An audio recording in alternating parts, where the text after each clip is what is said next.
तो हम लोग आज कवर करने वाले हैं light reflection and reflection. Reflection और रिफ्रैक्शन दोनों बहुत अलग अलग चीज हैं। तो सबसे पहले हम लोग ये देखते हैं कि कोई भी चीज को हम लोग देखते हैं, ठीक है, देखने से ही रिलेटेड सब कुछ है। अगर हम लोग जिस रूम में बैठे हैं उस रूम में पूरा एकदम अंधेरा हो, एक भी लाइट नहीं हो, कुछ लाइट का जरिया नहीं हो, सोर्स ही नहीं हो, तो क्या होगा? हम लोग कुछ भी चीज को देख नहीं पाएंगे, है ना। हम लोग का लाइट रूम में अगर लाइट ही नहीं रहेगा तो हम लोग कुछ भी देख नहीं पाएंगे। दिन में जो भी उजाला होता है सूरज के चलते होता है, एंड उसी के चलते हम लोग हर चीज को देख पाते हैं, हम लोग दूरी का अंदाजा लगा पाते हैं, हम लोग चीज को समझ पाते हैं। हम लोग खाना खाते हैं, एप्पल को एप्पल, ऑरेंज को ऑरेंज। बाजार में जाते हैं ऑरेंज लेने तो कौन खराब है कौन अच्छा है, इवन ऑरेंज और एप्पल का फर्क हम लोग नहीं बता पाएंगे अगर लाइट नहीं रहेगा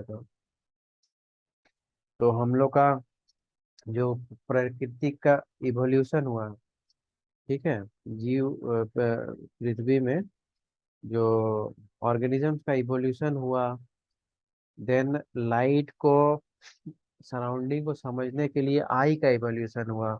आई डेवलप हुआ मल्टीसेल्यूलर ऑर्गेनिज्म में, जिससे लाइट को सेंस करके हम लोग लाइट को एज अ सेंसिंग मैकेनिज्म बना के हम लोग जो है आसपास का चीज को के बारे में हम लोग अंडरस्टैंड कर सकते थे, समझ सकते थे, ठीक है। तो ये बहुत जबरदस्त फिनोमेना है। एंड सबसे इम्पोर्टेंट सेंसरी और सेंस करने का तरीका है, सबसे इम्पोर्टेंट जरिया है, जो कि हम लोग का विजन है, हम लोग का देखने का क्षमता। और इसी के बारे में हम लोग इसी का कुछ कुछ प्रॉपर्टी और किस तरह से ये सब काम करता है हम लोग इस चैप्टर में देखने वाले हैं, ठीक है। तो सबसे पहले तुम लोग ऑलरेडी पढ़े होंगे कि light travels in a straight line, ठीक है, लाइट हमेशा सीधा लाइन में ही चलता है, ठीक है। ऐसा पढ़े हैं रे मॉडल, ठीक है। रे मॉडल, रे डायग्राम वगैरह तुम लोग ऑलरेडी पढ़ चुके हो जूनियर क्लासेस में, ठीक है। बट एक्चुअल में ये कम्प्लीटली ट्रू नहीं है, ठीक है। ये कंप्लीट मतलब ये पूर्ण सत्य नहीं है, 100% दिस इज नॉट एक्यूरेट, ठीक है। तो एक्चुअल में है क्या, बाद में जब ये पता चला कि लाइट वेव भी है, ठीक है। लाइट जो है एक्चुअल में वेव और पार्टिकल डुअल बिहेवियर शो करता है, ठीक है। वेव के जैसा भी शो करता है एंड पार्टिकल के जैसा भी शो करता है, ठीक है। तो लाइट का जो है वो डुअल बिहेवियर है, दोहरा जो लाइट का चरित्र है, ठीक है। तो लाइट जो है वो पार्टिकल भी है और वेव भी है, या कहो तो ना ही पार्टिकल है ना ही पूरा तरह से वेव है। अभी तक तुम लोग जो पढ़े हो, ठीक है, वो लाइट का पार्टिकल नेचर का के रिलेटेड में सब चीज पढ़े हो। वेव नेचर के बारे में अभी हम लोग को कुछ नहीं समझना है। लाइट का जो डिटेल मतलब लाइट बहुत ही कॉम्प्लेक्स चीज है। लाइट इलेक्ट्रोमैग्नेट की रेडिएशन का एक पर्टिकुलर एक भाग है, एक पर्टिकुलर फ्रीक्वेंसी रेंज में एक पर्टिकुलर जो है तुम्हारा एक इलेक्ट्रोमैग्नेटिक स्पेक्ट्रम का एक पार्ट है। बट इसके बारे में अभी हम लोग को पूरा नहीं जानना है, वेव क्या है कैसे है, ये सब चीज अभी नहीं जानना है, ठीक है। जो अभी तुमको काम आएगा या जो तुम्हारा अभी का करिकुलम है क्लास 10th के लेवल का, वो ये है कि light always travel in a straight line, ठीक है। लाइट बेंड होता है, उस चीज को समझने के लिए हम लोग को ये समझना पड़ेगा कि लाइट वेव नहीं, पार्टिकल नहीं, वेव भी है।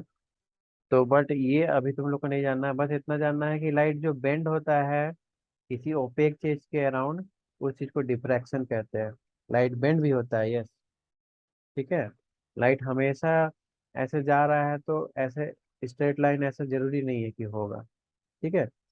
कोई चीज के अराउंड कॉर्नर पे लाइट ऐसे बेंड भी होता है, ठीक है। तो light is also a wave. Wave particle dual nature होता है, but you don't have to learn that thing right now. अभी पढ़ने का जरूरत नहीं है। अभी जो जो हम लोग का कोर्स में है वो है straight line propagation of light. हमेशा हम लोग को याद रखना होगा, लाइट हमेशा सीधी रेखा में चलती है। एंड लाइट रे से बना होता है, जो कि जैसे कि गेंद फेंकते हैं बॉल, वो हमेशा सीधा लाइन पे जाता है। ठीक है। वो हमेशा सीधा लाइन पे जाता है। ठीक है। तो उसी तरह से लाइट को भी हम लोग को उसी तरह समझना चाहिए, वो हमेशा सीधा लाइन पे ही जाएगा। ठीक है। तो ये चीज हम लोग को समझना होगा। अब क्या है रिफ्लेक्शन ऑफ लाइट जो है, रिफ्लेक्शन का मतलब होता है कोई भी चीज रिफ्लेक्ट करना, मतलब कि यहाँ पर कोई बैरियर है, कुछ आया टकराया लौटा। ठीक है। रिफ्लेक्ट करना का मतलब बाउंस बैक करना। ठीक है।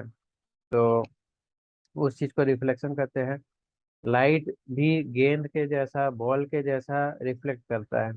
ठीक है, क्योंकि हम लोग पार्टिकल में लाइट को पार्टिकल मान के यहाँ से हम लोग पढ़ाई कर रहे हैं। लाइट का स्ट्रेट लाइन प्रोपगेशन मॉडल हम लोग अभी पढ़ रहे हैं।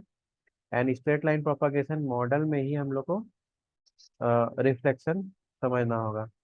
ठीक है। जिस तरह से गेंद जैसे बॉलिंग करता है कोई, तो गेंद बॉल जो है वो पिच से टकरा के वापस रिफ्लेक्ट होता है। उसी तरह से लाइट भी हाईली पॉलिश सरफेस, जैसे कि मिरर हो गया। पॉलिश सरफेस मतलब पीछे साइड, मतलब किसी, मतलब कि रफ सरफेस नहीं होना चाहिए। ठीक है। अगर सरफेस बहुत ही स्मूथ है, ठीक है, बहुत अच्छे तरह से पॉलिश किया हुआ है, ठीक है, तो लाइट वहां से बाउंस बैक होगा।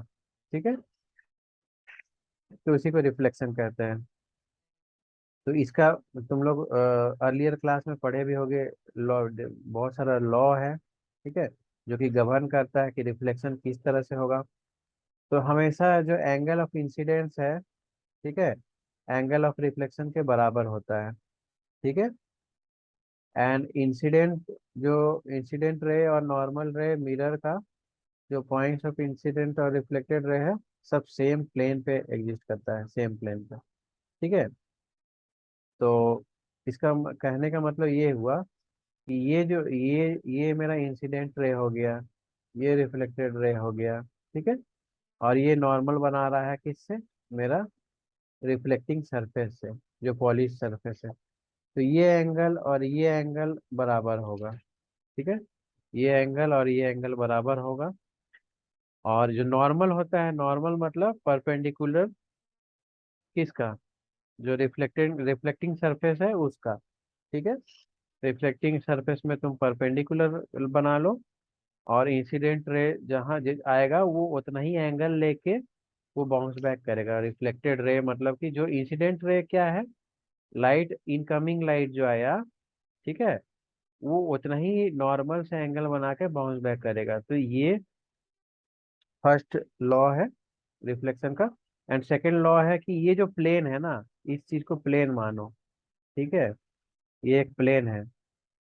ये ये एक्चुअल में 3D है। ठीक है। थ्री डी इस तरह से मानो, तो ये एक प्लेन मतलब ये किताब का पन्ना जैसा समझ लो। तो ये उसी पेज में रहेगा, सेम पेज में तीनों रहेंगे। ठीक है। तो इस कहने का मतलब ये हुआ। तो ये दो रूल है रिफ्लेक्शन का। एंड लाइट हमेशा इसी से रिफ्लेक्ट करेगा। अगर ये पता है तो तुम हमेशा लगा सकते हो कि लाइट का रिफ्लेक्टेड रे कहाँ पर होगा या किस तरह से रिफ्लेक्ट करेगा। तुम रिफ्लेक्शन के बारे में लगभग सब चीज जान गए अगर इतना तुमको पता है तो। ठीक है। और ये सारे तरह का, जिस कोई भी तरह का रिफ्लेक्टिंग सरफेस हो, ठीक है, रिफ्लेक्टिंग सरफेस होने के लिए पॉलिश होना जरूरी है, मीन्स स्मूथ होना जरूरी है। रफ सरफेस पे रिफ्लेक्शन रफ सरफेस पे भी होगा, बट रफ सरफेस सरफेस पे क्या होता है, अगर सरफेस रफ है, ठीक है, तो आने वाला लाइट कभी इधर को चला गया, कभी इधर को चला गया, समझ रहे हो ना, कभी आके इधर को चला गया। तो एक पर्टिकुलर जगह पे वो नहीं लौटता है। इसीलिए जो इमेज मतलब कि कहीं भी मेरा जो इमेज वगैरह है फॉर्म नहीं हो पाता है। ठीक है।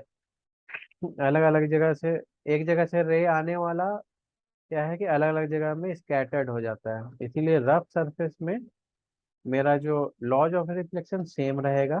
ठीक है। रफ सरफेस में क्या है कि तुम जब नॉर्मल लोगे इसका, ठीक है, वो नॉर्मल अलग अलग डायरेक्शन में बनेगा पूरा। जिस तरह का सरफेस है उस तरह से स्ट्रेंजली, बहुत अजीब तरीके से नॉर्मल भी इधर उधर बनेगा। इसीलिए हम लोग इसको पढ़ने वाले नहीं, क्योंकि इससे कोई फायदा होने वाला नहीं। बट लॉज ऑफ रिफ्लेक्शन वहां भी सेम रहेगा। ठीक है। तो लॉज ऑफ रिफ्लेक्शन जो है हमेशा इसी तरह से काम करता है। ठीक है, चाहे सरफेस किस तरह का भी हो, रफ हो, ठीक है, स्मूथ हो, कर्व हो, प्लेन हो, कुछ भी हो। ठीक है। अभी प्लेन मिरर से तुम लोग किस तरह का इमेज फॉर्म होता है ऑलरेडी पढ़े हो। आईना के सामने खड़ा होते हो तो कैसा दिखता है, जो इमेज फॉर्म होता है वो वर्चुअल नहीं होता है, मतलब कि आईना के पीछे होता है, उसको स्क्रीन पे नहीं ले सकते हो, किसी स्क्रीन पे उसको कैप्चर नहीं कर सकते, वो आईना के पीछे बनता है, मतलब वर्चुअली बनता है। इरेक्ट होता है, मतलब तुम जिस तरह से खड़े हो उसी तरह से बनता है, तुम्हारा उल्टा नहीं बनता है। और साइज जो है वो भी इक्वल रहता है। तुम जितना बड़े रहते हो, तुम्हारा जो साइज है, तुम्हारा जो हाइट है, उसी हाइट का वो भी बनता है। ठीक है। और आईना के पीछे हमेशा बनता है, उसके सामने नहीं बनता है। एंड लैटरली इन्वर्टेड रहता है। लैटरली इन्वर्टेड का मतलब लेफ्ट का राइट, राइट का लेफ्ट हो जाता है। ठीक है।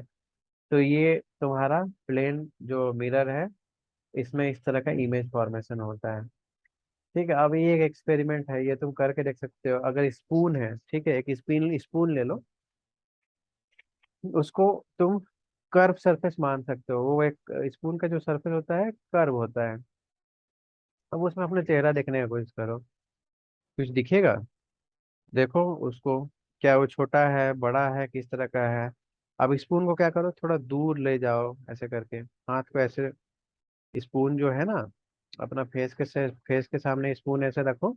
स्पून को थोड़ा आगे पीछे ऐसे करके कभी दूर ले जाओ, कभी पास ले जाओ, और ऑब्जर्व करो कि जो है कि इमेज में जो बन रहा है वो किस तरह का बन रहा है। स्पून हमेशा पुराना मत लेना, स्पून एकदम नया, एकदम शाइनी वाला, जिसमें किसी भी तरह का स्क्रैच नहीं है। पुराना स्पून बहुत रफ हो जाता है, उसको वो मतलब यूज होते होते, वो साफ होते होते उसका जो पॉलिशिंग है वो घिस जाता है, और वो बहुत रफ हो जाता है, उसमें तुम्हारा इमेज नहीं फॉर्म होगा। तुम हमेशा न्यू स्पून को लेके देखो, और इसके बाद देखो कि किस तरह से बन रहा है। और इवन स्पून को उल्टा करके देखो, मतलब कि स्पून का जो उभरा हुआ पार्ट है, जो पीछे का हिस्सा है जिससे खाते नहीं हो, जो उठा हुआ हिस्सा है उसको तुम ऐसे आगे रख के उसमें देखो तुम्हारा इमेज कुछ बनता है कि नहीं बनता है। एंड वो दोनों को तुम कंपेयर करके देखो।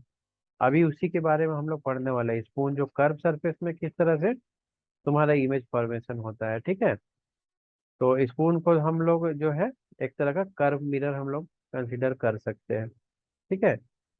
और कर्व मिरर जो है वो मतलब कि जो कर्व मिरर है वो मोस्टली स्फेरिकल मिरर जो होता है वो एक तरह का कर्व मिरर है।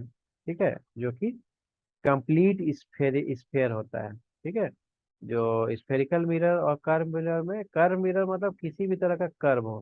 ठीक है। जरूरी नहीं है कि वो स्फेयर का पार्ट हो। स्फेरिकल मिरर तब बोलते हैं जो स्फेयर मतलब कि जैसे बॉल बॉल हो गया, फुल स्फेयर। फुल स्फेयर का कहीं ना कहीं से काटा हुआ अगर हिस्सा रहेगा, ठीक है, अगर इतना पार्ट हम निकाल लिए, ठीक है, ये एक स्फेयर का हिस्सा, तो ये जो मिरर हो गया, this is my curve spherical mirror, इतना हिस्सा निकाल लिए। ठीक है। ये भी मेरा एक स्फेरिकल मिरर कहलाएगा। और कर्व मिरर जो है that is simply just non planar mirror. अगर ये वो प्लेन नहीं है, किसी भी तरह से कर्व है, ऐसा भी है, that is also a curve mirror. ठीक है। बस ये डिफरेंस है। अब हम लोग पढ़ने वाले हैं कि जो स्फेरिकल मिरर होता है उसमें किस तरह का इमेज फॉर्मेशन वगैरह होता है। ठीक है, उस चीज को हम लोग डिटेल में पढ़ने वाले हैं। तो जो स्फेरिकल मिरर होता है बेसिकली क्या है, स्फेरिकल मिरर जैसे हम समझा रहे थे कि वो अ, जो है स्फीयर का पार्ट होता है, वो एक्चुअल में एक कंप्लीट स्फीयर का पार्ट होता है। ठीक है। ये जैसे ये एक कर्व मिरर है, ये एक इस स्फीयर का वो पार्ट रहा होगा। मतलब कि हम समझ सकते हैं कि इसका यहाँ पर रेडियस होगा, तो इतना सा पार्ट जो है वो मिरर बन गया है। ठीक है। अभी तुम अगर इसमें पॉलिश किधर कर देते हो, ठीक है, किस साइड का ये पार्ट को तुम रिफ्लेक्शन के लिए यूज करते हो, एंड किस साइड का पार्ट को तुम्हारा वो ग्लास रहता है, या तुम्हारा किस साइड का चीज को तुम पॉलिश करते हो, और किस साइड में तुम मतलब अपना फेस देखना चाहते हो, उसके हिसाब से वो कन्वेक्स या कनकेव कहलाता है। ठीक है। अगर तुम इधर की तरफ बाहर की तरफ पॉलिश कर दोगे तो वो कनकेव मिरर हो जाएगा। ठीक है। अंदर की तरफ अगर तुम एज ए मिरर उसको ले रहे हो, उसका यूज कर रहे हो।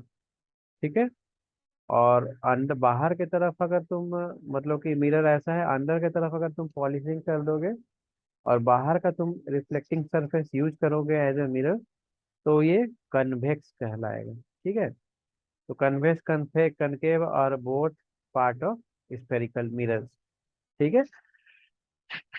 तो इसमें क्या है कि बस रिफ्लेक्टिंग सरफेस कनकेव में इन अंदर की तरफ होता है, एंड कन्वेक्स में बाहर की तरफ होता है। ठीक है। बस इतना सा डिफरेंस है। एंड बट ये डिफरेंस जो है, ये डिफरेंस बहुत दोनों के इमेज फॉर्मेशन के पैटर्न में बहुत डिफरेंस ला देता है।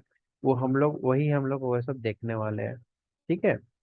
तो वो जो इमेज फॉर्मेशन किस तरह से होता है, वो सारा कुछ वो चीज चेंज कर देता है। ठीक है। तो स्पून जो था वो हम लोग समझ सकते हैं कि अंदर का जो ऐसे ऐसे अगर स्पून का पार्ट को ले ले, ये स्पून रहता अगर, ठीक है, और बाहर इधर हम लोग पॉलिश कर देते हैं, इधर हम लोग अपना फेस देखते हैं, इधर की तरफ अपना फेस देखते हैं, तो क्या होता है, ये एज ए कन्वेक्स मिरर के जैसा होता है। और सेम अगर हम लोग यहाँ पर करते हैं, ठीक है, तो ये कनकेव मिरर के जैसा होता है। ठीक है, अगर उल्टा साइड में हम लोग देखते हैं, तो वही चीज हम लोग वहां पर बता रहे हैं। तो इसमें क्या है कि स्फेरिकल मिरर में क्या होता है, centre of reflecting surface of the spherical mirror is called pole. ठीक है। जो centre of reflecting surface of the spherical mirror, उसको पोल कहा जाता है। एंड पोल को जनरली पी से रिप्रेजेंट किया जाता है। ठीक है। और क्या क्या वहां पर उसको उस चीज को क्या क्या कहा जाता है, वो टर्म हम इधर समझेंगे। ठीक है। तो यहाँ पर एक छोटा सा ये ऑलरेडी ड्रॉ किया हुआ है, यहाँ पर हम देख लेते हैं। जैसे ये कर्व मिरर है, ये जो रिफ्लेक्टिंग सरफेस कहाँ से यहाँ कहाँ तक है, यहाँ तक है। ठीक है, यहाँ तक है। तो इसका सेंटर कहाँ पर हो गया, इसका सेंटर यहाँ पर हो गया, तो इसको क्या बोलेंगे, पोल। ठीक है, ये पोल है। ठीक है ना। और जो तुम्हारा सेंटर ऑफ कर्वेचर होता है, ठीक है, वो बेसिकली इस इस मिरर, ये मिरर जो भी स्फीयर से बना होगा, उसका सेंटर को हम सी रिप्रेजेंट करते हैं, that is centre of curvature. ठीक है। और फोकस वो पॉइंट होता है, ये तीन चार पॉइंट का नाम याद रखना क्योंकि बहुत इंपॉर्टेंट है कर्व मिरर के केस में, एंड इमेज फॉर्मेशन में हमेशा ये सब चीज को याद रखना पड़ेगा। और फोकस वो पॉइंट होता है जहाँ जो रे है इनफाइनाइट से आता है, मतलब कि अगर हम ऑब्जेक्ट को बहुत दूर रखें, फॉर एग्जांपल स्टार का इमेज हमको फॉर्म करना है। स्टार जो है, normally star multiple light years दूर होते हैं। ठीक है। लाइट ईयर्स में, लाइट ईयर बहुत बड़ा जो है तुम्हारा लेंथ का यूनिट, बहुत बड़ा यूनिट है। ठीक है, लाइट को आने में वहां से एक साल लग जाता है, तो सोचो वो कितना बड़ा है। तो stars generally multiple light years दूर होते हैं। ठीक है, 10, 20, 50, नियरेस्ट स्टार 5, 6 लाइट ईयर दूर है। तो उससे दूर वाले स्टार तो ऑब्वियसली 20, 60, 90, 200, 2000। ठीक है, इस तरह से बहुत बहुत लाइट ईयर दूर होंगे। तो अगर स्टार का इमेज हम लोग इन्फिनिटी इन्फिनाइट कंसीडर कर सकते हैं, बिकॉज वो लोग बहुत दूर है।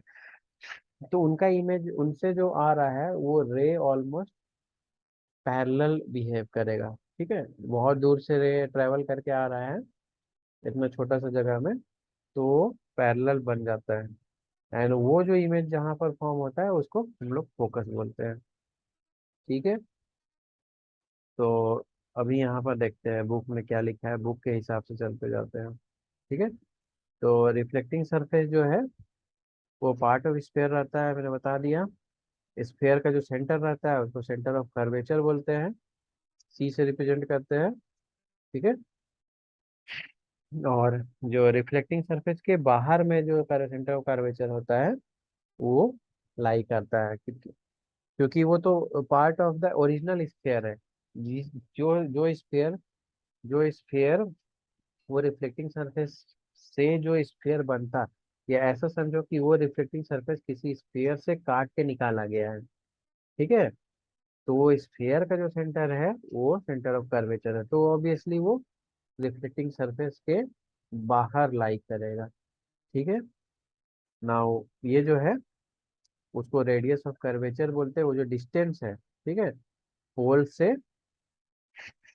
ठीक है ना, जो रेडियस है जो कि पोल से आर तक का, या रिफ्लेक्टिंग सरफेस से किसी भी पॉइंट का से आर तक का, that is radius of curvature. किसी भी पॉइंट से बोलने का क्या मतलब है, ठीक है, पोल से क्यों नहीं, क्योंकि तुम लोग को पता होगा ये एक स्फेयर है। ठीक है। ये एक स्फेयर है, तो यहाँ से ये जो डिस्टेंस होगा उसके सेंटर तक, ये और ये डिस्टेंस सेम होगा। ठीक है ना, कोई भी डिस्टेंस सेम होता है ना। तो इसीलिए रिफ्लेक्टिंग सरफेस का किसी भी पॉइंट से जो डिस्टेंस है that is centre of curvature से तक, that is radius of curvature.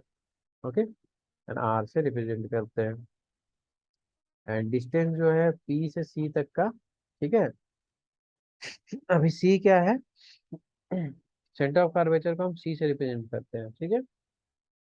And are जो है वो उसका डिस्टेंस है। ठीक है ना, जो रेडियस ऑफ कर्वेचर है दैट इज द आर, यही लिखा हुआ है यहाँ पर। ठीक है। It is represented by letter R. What is represented by letter R? That is the radius of curvature of the mirror. ठीक है। It is represented as letter R. You may note that the distance P C is equal to radius of curvature होगा ही। ठीक है। Principal focus, जो principal focus बोला गया या पोल बोला गया उसको, ठीक है, जो कि रिफ्लेक्टिंग सरफेस का सेंटर है, ठीक है, वहां से सी तक का जो डिस्टेंस होगा वो रेडियस ऑफ कर्वेचर ही होगा, क्योंकि रिफ्लेक्टिंग सरफेस का किसी भी पॉइंट से, ठीक है, सी तक का जो डिस्टेंस है that is radius of curvature, that is R. तो क्लियर है। तो जब ये, तो यही यहाँ पर बताया हुआ है। ठीक है। और इसी लाइन को प्रिंसिपल एक्सिस बोलते हैं। ठीक है। मतलब कि जो पी से सी तक का जो डिस्टेंस है, पी से सी तक का जो लाइन है, ये जो एक्सिस है, ठीक है, इसको हम लोग, ये जो चीज है इसको हम लोग बोलते हैं प्रिंसिपल एक्सिस। ठीक है। अब हम लोग आगे देखते हैं और कुछ इंपॉर्टेंट टर्म है वो लोग जैसे से आते जाएगा हम लोग देखते जाएंगे इसमें। अभी एक्टिविटी है, एक्सपेरिमेंट है, तुम लोग कर सकते हो। सन को डायरेक्टली मत देखना, आँख खराब हो जाएगा। तो उसके लिए टेक केयर करना, सन से लाइट जो है बहुत ही ब्राइट लाइट आती है, एंड बहुत हीट रहता है, उसमें हीट एनर्जी रहता है। तो कभी सन को सीधे मत देखना। तो ये एक्टिविटी में क्या है कि एक कनकेव मिरर को लो, हाथ में पकड़ो, एंड उसको रिफ्लेक्टिंग सरफेस को सन के तरफ घुमाओ। ठीक है। Direct the light reflecting by mirror on a sheet of paper held close to the mirror. मतलब कि ये तुम्हारा मिरर हो गया, ये सन हो गया। ठीक है। सन के तरफ यहाँ घुमाए। ठीक है। और यहाँ यहाँ से लाइट आ रहा है। ठीक है। इसको हमको एक पेपर में फोकस करना है। ठीक है। तो इसका जो फोकस है वो यहाँ पर आना चाहिए, मतलब सन से जो भी लाइट आ रहा है सब यहाँ पर आना चाहिए। अब क्या होगा, तुम ऑब्जर्व करोगे कि जो लाइट आ रहा है सब यहाँ एक पॉइंट पे केंद्रित हो रहा है, दैट इज फोकस। सन का से भी जो लाइट आ रहा है उसको हम लोग इन्फिनाइट मान सकते हैं, क्योंकि सन भी बहुत दूर है। सन से लाइट को पृथ्वी तक आने में 8 मिनट से ज्यादा लगता है समय। ठीक है। और लाइट ट्रैवल करता है 3 लाख किलोमीटर 1 सेकेंड में। तो 8 मिनट में सोचो कितना करेगा, कैलकुलेट कर लो। ठीक है। 1 मिनट में 60 सेकेंड होता है। तो इसको हम लोग इन्फिनाइट मान सकते हैं। ठीक है। तो एक पर्टिकुलर पॉइंट पे वो स्पॉट, मतलब कि वो फोकस उसको करोगे तो क्या होगा, पेपर बर्न होना शुरू हो जाएगा। क्यों होगा, क्योंकि जितना भी सन से एनर्जी आ रहा है, जो इस इतना एपर्चर में पड़ रहा है, ठीक है, ये जो इतना जो एरिया है उसको एपर्चर बोलते हैं, तो इतना इतना दूर में रिफ्लेक्टिंग सरफेस में पड़ रहा है। और ये लेट से कि यहाँ से यहाँ तक 5 सेंटीमीटर है, वो चीज एक सिंगल पॉइंट पे उतना एनर्जी को तुम डाइवर्ट कर दे रहे हो। तो क्या होगा, एनर्जी इस पॉइंट पे बहुत ज्यादा हो जाएगा। ठीक है। एंड उसी से वो हीट अप होके आग लगता है। ठीक है। तो अब यहाँ पर देखते हैं, ये यही चीज है, यही एक्सपेरिमेंट को यहाँ पर बताया है। ठीक है। जो सन से लाइट आ रहा है वो क्या होगा, पेपर पे फोकस होगा, फोकस यहाँ पर होगा, और जो है पेपर इग्नाइट हो जाएगा। ठीक है। और वही है, मतलब कि एनर्जी को हम क्या कर रहे हैं, एनर्जी को हम बहुत नैरो जगह पे हम लोग चैनलाइज कर रहे हैं, बहुत नैरो पॉइंट पे हम लोग केंद्रित कर रहे हैं, फोकस कर रहे हैं। ठीक है। तो वहां पर एनर्जी बहुत ज्यादा हो जाता है। ठीक है। जिस तरह से तुम लोग पढ़े होगे, प्रेशर क्या होता है, प्रेशर होता है फोर्स पर यूनिट एरिया। ठीक है। फोर्स अगर हम कम, कांटी जो है छेद कैसे कर देता है दीवार में, कभी सोचे हो। ठीक है, हथौड़ा दीवार में मारोगे तो छेद नहीं होगा, लेकिन दीवार में कांटी रख के हथौड़ा उस पर मारोगे तो दीवार पे छेद हो जाएगा। कैसे, जो हथौड़ा जितना भी फोर्स कैरी कर रहा है वो कांटी का आगे वाला हिस्सा, जो नेल है उसका आगे वाला पॉइंटेड टिप पे पड़ता है। तो क्या है कि फोर्स बहुत ही छोटे जगह पे उतना उतना एनर्जी, उतना उतना वो जो फोर्स है अप्लाई होता है। ठीक है। तो उससे क्या है, वहां पर छेद हो जाता है। उसी तरह से एनर्जी भी जो लाइट के फॉर्म में आ रहा है वो बहुत छोटा जगह पे जब वो केंद्रित हो जाएगा, तो जिस तरह से फोर्स का प्रेशर होता है उसी तरह से एनर्जी का भी डेंसिटी होता है। तो वहां पर हाईली डेंस एनर्जी हो जाएगा, एंड वहां पर आग लग जाएगा। ठीक है। अभी यहाँ पर हम लोग को अब देखना है। हाँ। तो इस तरह से यहाँ पर पेपर में आग लग जाता है। एंड जिस पॉइंट पे मतलब कि फोकस होता है, सबसे नैरो वन सिंगल पॉइंट पे सारा लाइट जमा होता है, उस चीज को हम लोग बोलते हैं फोकल, फोकल पॉइंट। एंड यहाँ वहां से पी तक का जो डिस्टेंस होता है, this is my focal length. ठीक है। अब इसको रिप्रेजेंट यहाँ किस चीज से करते हैं, that is F, letter F से। ठीक है। अब यही चीज तुम उल्टा करके कर लो, मतलब कि ये जो तुम्हारा ये कनकेव लेंस के लिए, कनकेव मिरर के लिए हो गया। कन्वेक्स मिरर में क्या होगा, पॉलिशिंग अंदर के साइड होगा, एंड जो रे आ रहा होगा, ठीक है, वो इस तरह से रिफ्लेक्ट होता है। मतलब कि देखो, यहाँ तुमको अभी बताया था कि रिफ्लेक्टिंग सरफेस का जो रूल है वो कभी भी ब्रोक नहीं होता है। ठीक है। जो पैरेलल लाइट आ रहा है, ठीक है, यहाँ पर हर पॉइंट पे तुमको पता होगा स्फेयर में क्या है, स्फेयर में जो पैरेलल होता है स्फेयर के, वो उस पॉइंट पे टेंजेंट बनाता है। ठीक है। और नॉर्मल उसमें इस तरह का बनेगा। ठीक है।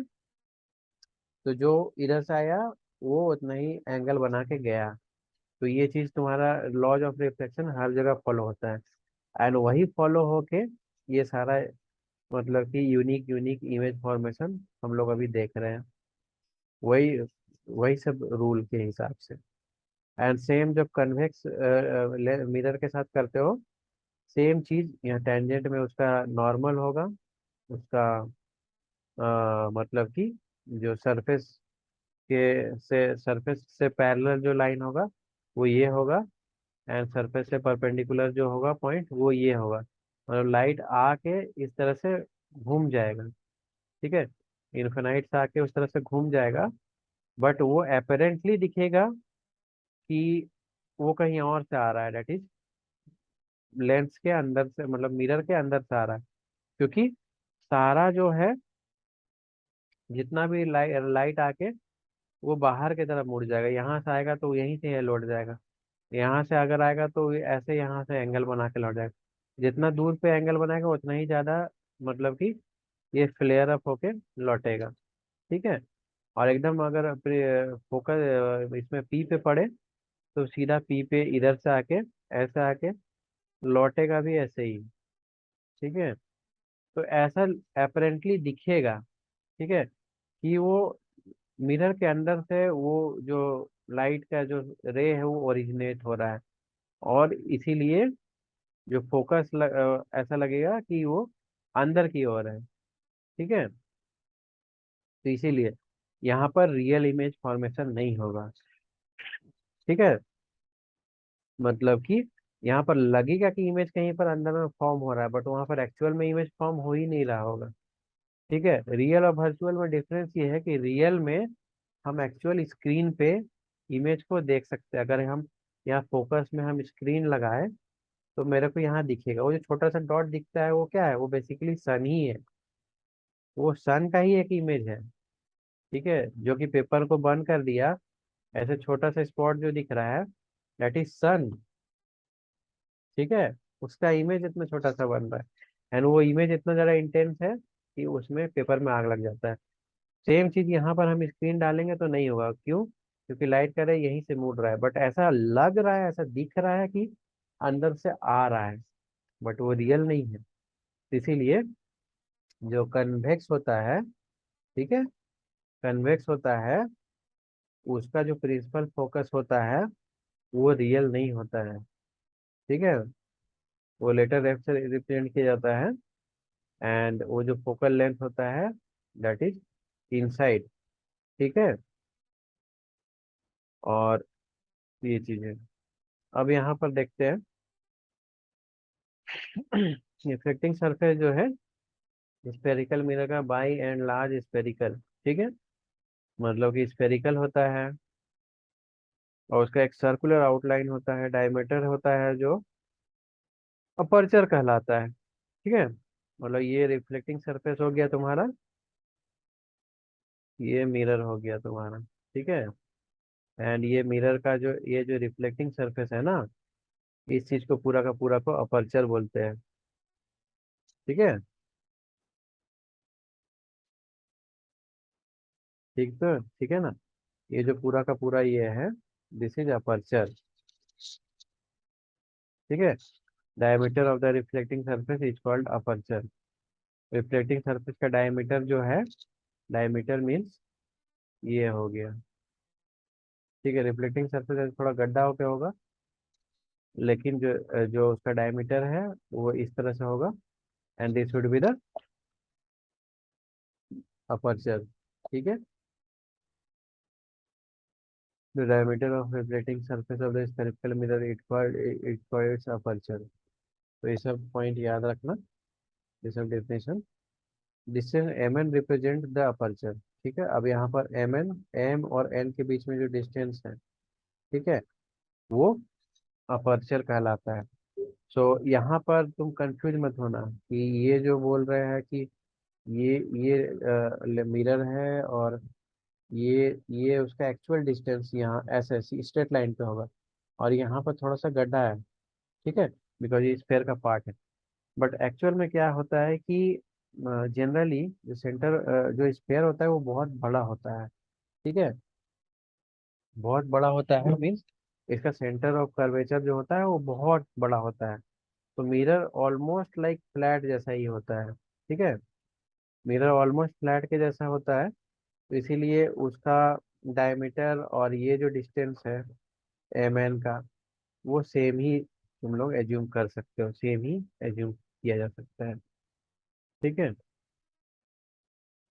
तो ये जो है नाउ, जब हम लोग जितना भी अभी स्फेरिकल मिरर के बारे में पढ़ेंगे, उसका जो रेडियस ऑफ कर्वेचर है, ठीक है, हमेशा हम लोग अभी जितना भी हम लोग स्फेरिकल मिरर के बारे में पढ़ेंगे, स्फेरिकल मिरर और स्मॉल अपर्चर के बारे में पढ़ेंगे। ठीक है, स्मॉल अपर्चर का मतलब, स्मॉल अपर्चर का मतलब ये है कि जो एम एन है, ठीक है, वो छोटा है कंपेरिजन में, पीसी के कंपेरिजन में बहुत छोटा है। ठीक है, मतलब ये स्फीयर जो है ये बहुत बड़ा है।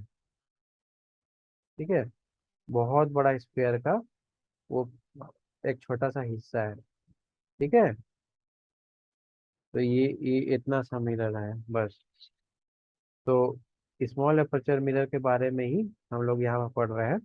और यहाँ पर हमेशा स्मॉल अपर्चर का जब हम लोग कंसिडर करते हैं, बल्कि हम लोग सारा जितना भी इमेज फॉर्मेशन में हम लोग कंसिडर करेंगे वो स्मॉल अपर्चर का ही हम लोग मिरर के बारे में पढ़ेंगे। ठीक है, तो इसमें ये जो रेडियस ऑफ कर्वेचर होता है, ये फोकल लेंथ का 2 टाइम्स होता है।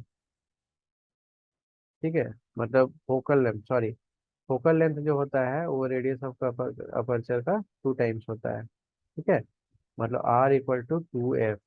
F is focal length, P और F के बीच का जो डिस्टेंस है, P और F का, और P और C का जो डिस्टेंस है दैट इज R। तो ये जो होता है उसका डबल होता है इसका, ये ये वाला का, ये वाला डबल होता है। स्मॉल अपर्चर मिरर में ये प्रॉपर्टी होता है। तो ये चीज़ हम लोग को याद रखना है, हम लोग को इमेज फॉर्मेशन करने के लिए। अब चलो इसका इमेज फॉर्मेशन किस तरह से होता है, क्या होता है, देखते हैं। ठीक है, तो यहाँ पर हम लोग जो है कन्वेक्स एंड कनकेव मिरर जो है, कब रियल बनेगा, कब वर्चुअल बनेगा, कब कैसा बनेगा, कहाँ पर बनेगा, ये सब हम लोग देखने वाले हैं। अभी उसी के लिए ये सारा एक्सपेरिमेंट यहाँ पर सेट किया गया है। अभी एक्सपेरिमेंट के बारे में पढ़ते हैं। तो चलो, ये जो एक्सपेरिमेंट है इसी के बेसिस पे तुमको समझाया जाएगा कि इमेज फॉर्मेशन जो है वो किस तरह से होता है। ठीक है, बस यहाँ पर क्या एक्सपेरिमेंट बोला जा रहा है, एक्सपेरिमेंट ये बोला जा रहा है कि फोकल लेंथ क्या होता है तुम लोग समझ चुके हो। ठीक है, कनकेव मिरर में फोकल लेंथ कहाँ होता है, पीछे की तरफ होता है, वर्चुअल होता है। ठीक है, अब शार्प ब्राइट स्पॉट है लाइट का, ठीक है, वो जो है वो वहां से आता हुआ दिखता है। ठीक है, it was really tiny inverted image. ठीक है, फोकल लेंथ के बारे में पता चल गया है। अब देखो, अब ये एक्सपेरिमेंट करो, एक कनकेव मिरर लो, ठीक है, अप्रोक्सीमेट फोकल लेंथ तुम पता करो। जैसे कि तुम इमेज फॉर्मेशन तुम इन्फिनाइट का कोई इमेज को, जैसे सन को पेपर लेके तुम ये नाप सकते हो। ठीक है, अब फोकल लेंथ तो तुम मेजर कर सकते हो, तुम सन का इमेज जहाँ पर फॉर्म हो रहा है, ऐसे कन्वेक्स मिरर ले लो एक। ठीक है, अब दिन में तुम सन के सामने उसको लगाओ, रखो, एंड उसका इमेज तुम एक कहीं पर एक जगह कॉन्सेंट्रेट करने का कोशिश करो। ठीक है, सन से जो भी पैरेलल रे आएगा वो फोकस से होके जाएगा। ठीक है, सन से जो भी पैरेलल रे आ रहा होगा वो तुम्हारा फोकस से होके पार होगा। ठीक है, तो तुमको फोकस का डिस्टेंस पता चल जाएगा। ठीक है, फोकस का डिस्टेंस पता चल गया, तो तुम क्या कर सकते हो अब, तुम सेंटर ऑफ कर्वेचर का डिस्टेंस भी निकाल सकते हो, निकाल सकते हो। ठीक है, चलो देखते हैं आगे और क्या बोलता है ये। ठीक है, शीट ऑफ पेपर में तुम बनाए एंड वो डिस्टेंस तुम मेजर कर सकते हो, कर सकते हो। अब वो तुम चौक से मार्क कर लो, कितना दूर में फोकस था वो तुम चौक से मार्क कर लिए। अब कन्वेक्स मिरर रखो, एक स्टैंड में लगा दो, कन्वेक्स मिरर को हाथ में पकड़ने की जरूरत नहीं, एक स्टैंड में फिक्स करके रख दो। ठीक है, और जो स्टैंड है इस तरह से लगाओ कि जो पोल है, ठीक है, उस लाइन के ऊपर में पड़े। ठीक है, किस लाइन के ऊपर में, यहाँ देखते हैं क्या कहना चाह रहा है। Mark a line on table with a chalk. ठीक है। Place the concave mirror on a stand. Place the stand over the line such that its pole lie over the line. ठीक है। जो पोल है उस लाइन के ऊपर में आ जाए। ठीक है। Draw with chalk two more line parallel to the previous line such that distance between any two successive lines is equal to the focal length of the mirror. These line will now correspond to the position of P, F and C. ठीक है, respectively. Remember, for spherical और small aperture mirror, ठीक है, वो जो होता है Midway होता है P और C का। ठीक है। Keep a bright object stay burning candle at a position far beyond C. Place paper screen, move it in front of mirror till you obtain sharp bright image. Flame on it. Observe image carefully. Note down its nature, position. ठीक है। ये सारा चीज जो है तुम note down करो। ठीक है, ये सारा चीज तुम नोट डाउन करो। मतलब कैंडल को तुम जिस तरह से यहाँ पर लिखा हुआ है, ठीक है, धीरे धीरे धीरे धीरे तुम सेंटर ऑफ कर्वेचर से आगे की तरफ लाओ। ठीक है। एक एक स्क्रीन रखो। ठीक है। ये सारा चीज, ये एक्सपेरिमेंट मतलब तुम लैब में करोगे। ठीक है, तुम्हारा लैब होगा, तुम एक्चुअल में ये चीज करोगे। ठीक है ना। और कैंडल से क्या है कि तुम जब यहाँ पर हम लोग नीचे नहीं तो हम लोग डायग्राम में हम लोग देखेंगे। ठीक है। अब यहाँ पर तुम जो ऑब्जर्व करना है क्या क्या नेचर है। ठीक है। ये अभी हम लोग यहाँ पर जो भी यहाँ पर एक्सपेरिमेंट किया है हम लोग नीचे यहाँ पर देख के समझते हैं। ठीक है। ठीक है। जो ऊपर एक्टिविटी किए उसी चीज का रिजल्ट यहाँ पर मेंशन किया है ये इसमें। ठीक है। अभी अगर मेरा ऑब्जेक्ट इन्फिनाइट पे है, इन्फिनिटी पे है, ठीक है, तो इमेज का कहाँ पर फॉर्मेशन होगा, फोकस पे होगा। हम लोग सब कोई अभी देख चुके हैं सन का इमेज कहाँ बनता है, फोकस पे बनता है। ठीक है। और किस तरह का होगा, बहुत छोटा होगा, हाईली डिमिनिश्ड पॉइंट साइज। ठीक है। बहुत छोटा और एकदम पॉइंट में बनेगा, पॉइंट पे। ठीक है, वही फोकस पॉइंट कहलाता है। और इमेज कैसा होगा, रियल और इन्वर्टेड होगा। ठीक है। रियल होगा और इन्वर्टेड होगा किसमें, कन्वेक्स, हम लोग कन्वेक्स लेंस का अभी बात कर रहे हैं। रियल और इन्वर्टेड होगा हमेशा। ठीक है। अभी सी के, मतलब सी के पीछे है। ठीक है। मतलब जो है सी कहाँ पर था मेरा, यहाँ पर था। यहाँ पर अगर ऑब्जेक्ट रखते हैं तो कहाँ पर बनेगा, वो यहाँ पर मेंशन किया है। अगर सी के पीछे है तो एफ और सी के बीच में बनेगा। डिमिनिश मतलब छोटा रहेगा थोड़ा, रियल और इन्वर्टेड होगा। और अगर सी पे है तो सी पे ही बनेगा, सेम साइज रहेगा, रियल इन्वर्टेड रहेगा। और अगर सी और एफ के बीच है तो सी के बियॉन्ड बनेगा, बड़ा रहेगा, रियल और इन्वर्टेड रहेगा। एफ पे है तो एफ पे रहने से क्या है, इन्फानाइट पे बनेगा और बहुत बड़ा रहेगा, मतलब उल्टा होता है। ठीक है। ये चीज बताएंगे अभी। और अगर पी और एफ के बीच में है तो ये रियल नहीं बनेगा, फिर बिहाइंड द मिरर बनेगा और इनलार्ज बनेगा, वर्चुअल। क्योंकि रियल नहीं बनने वाला है। इमेज तब बनता है जब जो भी लाइट का रे है वो किसी पॉइंट पे कन्वर्ज होता है। ठीक है। बट यहाँ पर तो डाइवर्ज हो जाएगा, इसीलिए रियल नहीं बनेगा, वर्चुअल बनेगा लेकिन इरेक्ट बनेगा। ठीक है। यहाँ पर समझाते हैं। ठीक है। यहाँ पर अब डायग्राम की मदद से तुमको समझाते हैं। तो देखो, representation of image form by spherical mirror using रे डायग्राम। अभी रे डायग्राम से तुम देखोगे तो तुमको सारा चीज क्लियर हो जाएगा और याद भी हो जाएगा। ठीक है। तो अभी जितना भी चीज जो एक्सपेरिमेंट था ऊपर लिखा था, अब हम लोग वो सब रे डायग्राम से देखेंगे। तो इमेज फॉर्मेशन के लिए एटलीस्ट टू रिफ्लेक्टेड रे जो है वो इंटरमीट करना चाहिए। ठीक है। इमेज फॉर्मेशन जहाँ पर है वो एटलीस्ट टू रे से ही बनता है। टू रे जहाँ पर इंटरसेक्ट करता है, टू या टू से ज्यादा रे। ठीक है। वो इमेज फॉर्मेशन। तो ये सब रूल है किस तरह से हम लोग को रे डायग्राम ट्रेस करना है। तो यहाँ क्या है, रे डायग्राम से हम लोग समझ सकते हैं कि इमेज किस तरह से बनता है। अब यहाँ पर फाइनाइट साइज इमेज जो है, ऑब्जेक्ट जो है, ये हम ले सकते हैं फाइनाइट साइज का। इनफाइनाइट साइज का ऑब्जेक्ट हम लोग ऐसे भी नहीं ले सकते हैं। ठीक है, तो इनफाइनाइट साइज का ऑब्जेक्ट लेना है तो हमको इनफाइनाइट पे ही रखना पड़ेगा उसको। ठीक है, तो हम लोग के पास छोटा ऑब्जेक्ट है फाइनाइट साइज का, एंड स्फेरिकल मिरर के सामने रखा हुआ है, and each small portion of extended object act like a point source। ठीक है, मतलब कि जैसे कि एक पेंसिल है या एक पेन है, तो हम एरो से जब भी हम इमेज ऑब्जेक्ट को रिप्रेजेंट करते हैं, इस तरह का एरो से हम यूज करेंगे। मतलब ये एक पॉइंट ऑब्जेक्ट नहीं है। पॉइंट ऑब्जेक्ट होने से मतलब कि एक छोटा सा डॉट हम दिखाते हैं, बट पॉइंट ऑब्जेक्ट हमको फॉर्म नहीं कराना है, हमको एक फाइनाइट साइज ऑब्जेक्ट को फॉर्म कराना है। ठीक है, जो कि मिरर के सामने रखा हुआ है। तो मतलब कि ये कुछ भी हो सकता है।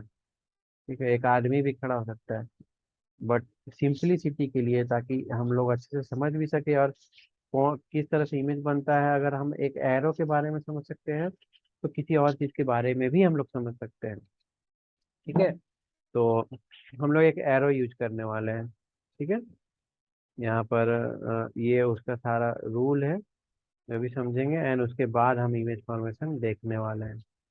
ठीक है, अभी सब समझ में आ जाएगा। अगर नहीं ऊपर भी समझ में आया होगा तो अभी धीरे धीरे करके आएगा, क्योंकि अभी तो बस वो एक्सपेरिमेंट जो था वो शुरुआत था, एंड उसी को समझाने के लिए ये पूरा जो है आगे का चैप्टर का हिस्सा सब है। ठीक है, अभी पहले ये रूल सब देख लो कि इमेज किस तरह से फॉर्म कराना होता है स्फेरिकल मिरर में। ठीक है, तो यहाँ से तो इन्फिनाइट रे निकल सकता है। ठीक है, हर मतलब क्योंकि एक जो ये एक एरो है, ये क्या है, ये इन्फिनाइट पॉइंट से मिलके बना है, इससे इन्फिनाइट रे निकल सकता है। ठीक है, बट हम लोग को कुछ ही रे चाहिए होगा। ठीक है, आर्बिट्री लार्ज नंबर ऑफ रे हमको इसको बनाने का जरूरत नहीं है। ठीक है, दो रे ही हम लोग लेंगे तो उससे हमारा इमेज जो है वो फॉर्म हो जाएगा। अगर हम लोग दो रे कहाँ कहाँ से लेंगे वो भी हम लोग अभी देख लेते हैं। ठीक है, क्योंकि हम लोग को इमेज बनाना आसान हो जाएगा ऐसे, तो इससे इन्फिनाइट रे हम लोग का निकल सकता है, क्योंकि ये इन्फिनाइट पॉइंट से बना है। ठीक है, यहाँ से लेके यहाँ तक में कितने पॉइंट होंगे, फाइनाइट लेंथ है तो इन्फिनाइट पॉइंट होगा। ठीक है, तो अब यहाँ देखते हैं। तो ये सारा रूल समझो पहले, किस तरह से रे ट्रेसिंग करना है। तो अरे parallel to the principal axis. ठीक है, जब रे प्रिंसिपल एक्सिस के पैरेलल ट्रेवल करेगा तो रिफ्लेक्शन के बाद क्या होगा, it will pass through the principal focus in case concave mirror, and और appear to diverge from principal focus in case of convex mirror. ठीक है, तो इसका मतलब ये हो गया, अगर कनकेव मिरर है, ठीक है, तो अगर प्रिंसिपल एक्सिस के पैरेलल ट्रेवल करके आ रहा है कुछ, ठीक है, पैरेलल ट्रेवल करके आ रहा है, तो वो बेंड होके प्रिंसिपल फोकस से पार करेगा। ठीक है, और अगर कन्वेक्स मिरर में वही चीज हो रहा है, तो वो डाइवर्ज करेगा किसको, डाइवर्ज करेगा किससे, डाइवर्ज करेगा जो मेरा वर्चुअल फोकस होगा। ठीक है, जो कि मेरा फोकस होगा। ठीक है, वहां से डाइवर्स होता वो दिखेगा। तो हमेशा ये चीज को ध्यान रखना।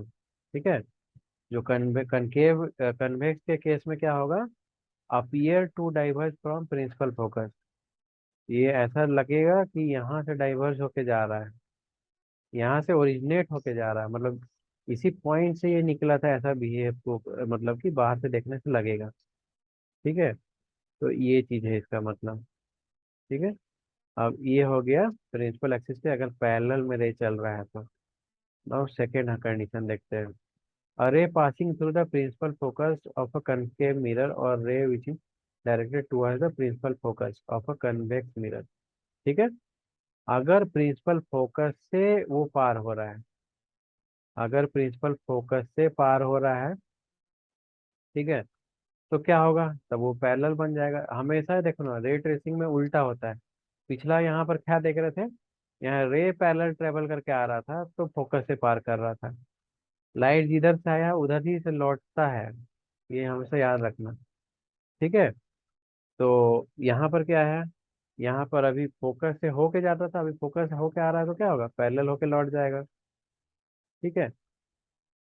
और वही कन्वेक्स में क्या होगा, कन्वेक्स में अगर वो अपरेंटली लगेगा, ठीक है, कन्वेक्स मिरर में अगर वो मतलब कि कन्वेक्स मिरर में लिखने का जो सेंस है वो क्या है, convex mirror after reflection will emerge parallel to the principal axis it will then, ठीक है, मतलब कि अगर वो फोकस के तरफ आता हुआ दिखेगा, ठीक है, मतलब वो फोकस को टारगेट करके आ रहा होगा, फोकस इसका पीछे है, तो वो प्रिंसिपल एक्सिस के पैरेलल होके वो निकल जाएगा।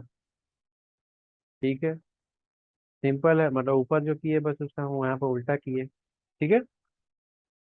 अभी यहाँ पर देखते हैं, रे passing through the centre of curvature of the concave mirror. ठीक है।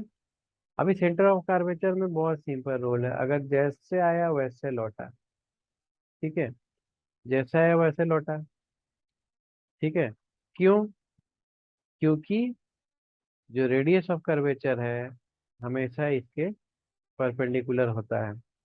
जो रिफ्लेक्टिंग सरफेस है, ठीक है, रिफ्लेक्टिंग सरफेस का ये परपेंडिकुलर, मतलब ये जो रिफ्लेक्टिंग सरफेस है यहाँ से, जो रेडियस ऑफ कर्वेचर से, मतलब रेडियस ऑफ कर्वेचर जहाँ भी पड़ रहा है, वो अगर वहां से आएगा तो ये उसी डायरेक्शन में लौटेगा, क्योंकि उसको अगर इस तरह से समझो कि यहाँ पर इस छोटा सा जगह में उसको इस तरह से समझो।